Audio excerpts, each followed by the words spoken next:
అకాల వర్షాల వల్ల ప్రాణ నష్టం జరిగింది, ఆస్తి నష్టం జరిగింది, పంట నష్టం కూడా జరిగింది. తడిచిపోయిన ధాన్యం, రాలిపోయిన మామిడి, కూలిపోయిన అరటి, చెడిపోయిన పసుపు ఇలాంటివే కనిపిస్తున్నాయి. మరి ప్రభుత్వం ఏం సమాధానం చెప్తుంది? దాదాపు 5 లక్షల ఎకరాలలో పంట నష్టం జరిగింది అని వార్తలు వినిపిస్తున్నాయి. కానీ ఇంతవరకు ప్రభుత్వం తరపు నుంచి కనీసం ఎవరినైనా పంపి సర్వే చేస్తున్నట్టు కూడా సంకేతాలు అందటం లేదు. మరి ముఖ్యంగా వరి రైతులు పండించిన ధాన్యాన్ని కుప్పలు కుప్పలుగా పోసి అమ్ముకోలేక ఇప్పుడు ధాన్యం తడిచిపోయి దిక్కుతోచని స్థితిలో ఉన్నారు. వీరికి ప్రభుత్వం ఏం సమాధానం చెప్తుంది? అన్న చెప్పినట్టు ఉభయ తూర్పు గోదావరి జిల్లాలు తీసుకున్నా కూడా దాదాపు 30 లక్షల మెట్రిక్ టన్నుల దిగుబడి వచ్చింది. దాంట్లో ప్రభుత్వం తీసుకున్నది కేవలం 13 లక్షల మెట్రిక్ టన్నులు, అంటే 17 లక్షల మెట్రిక్ టన్నులు ఇంకా రైతుల దగ్గరే ఉంది. పొద్దున అన్న వివరిస్తుంటే చాలా మంది రైతులు మా పంటను కొనుక్కోండి అని ఆఫీసర్లని బ్రతిమిలాడుతున్నా కూడా మా లిమిట్ ఇంతే, లిమిట్ ఎక్సీడ్ అయి మేము కొనలేము అని రైతులకు సమాధానం వస్తుంది. రైతులు పండించిన దాంట్లో కనీసం 30% కూడా, కొన్ని చోట్లయితే మరీ అధ్వానంగా 15-20% కంటే కూడా ఎక్కువ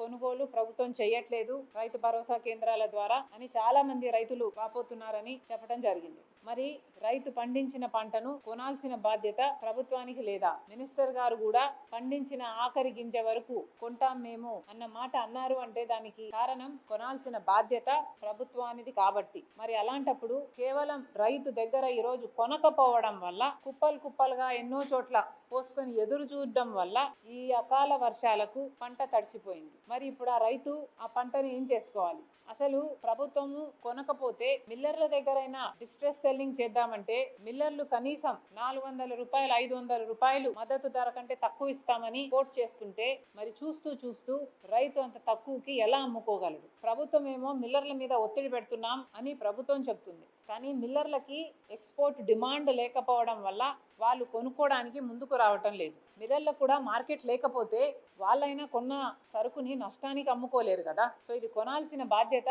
ప్రభుత్వానికి, రైతుకు ధర వచ్చేలా చూసే బాధ్యత ప్రభుత్వానికి. అవతల చూసుకుంటే పక్కన తెలంగాణ రాష్ట్రంలో ఇదే పరిస్థితి వస్తే, ప్రొడక్షన్ ఎక్కువ అయితే సివిల్ సప్లైస్ ద్వారా, తెలంగాణలో ఉన్నది కాంగ్రెస్ ప్రభుత్వం, రేవంత్ రెడ్డి గారు సివిల్ సప్లైస్ ద్వారా ఆ అధిక ధాన్యాన్నంతా కొని ఫిలిప్పీన్స్, మలేషియాతో ఎంఓయూలు చేసుకొని మరి ఎక్స్పోర్ట్ చేయగలిగారు. మరి అది మనం ఎందుకు చేసుకోలేకుండా ఉన్నాం? మనం పండించేది కూడా అదే ధాన్యమే. మరి మన రైతులు కూడా అదే ఇబ్బందే ఉన్నప్పుడు మరి మనం కూడా ఆ మార్గంలోనే ఎందుకు చేయకూడదు? కూటమి సర్కారేమో మాటలు కోటలు దాటుతాయి కానీ చేతులు మాత్రం గడప కూడా దాటం. ఇదే మంత్రులు వీళ్ళే ఆఖరి గింజ వరకు కొంటాం అని చెప్పిన వాళ్ళే, ఎక్స్పోర్ట్లు కూడా చేస్తాం అని చెప్పిన వాళ్ళే ఈరోజు కనీసం ఆ వైపు ఆ దిశగా ఆలోచన కూడా చేయటం లేదు. ఇది న్యాయం కాదు కదా అని అడుగుతున్నాం. ఇప్పటికైనా కాంగ్రెస్ పార్టీ డిమాండ్ చేస్తుంది, ధాన్యం అంతా తడిచిపోయింది అంటే దానికి కారణం ప్రభుత్వం ధాన్యం కొనడంలో ఆలస్యం చేసింది కాబట్టి ఇప్పటికైనా తడిసిన ధాన్యాన్నైనా ప్రభుత్వం మద్దతు ధరకే కొనాలని కాంగ్రెస్ పార్టీ డిమాండ్ చేస్తుంది. అంతేకాదు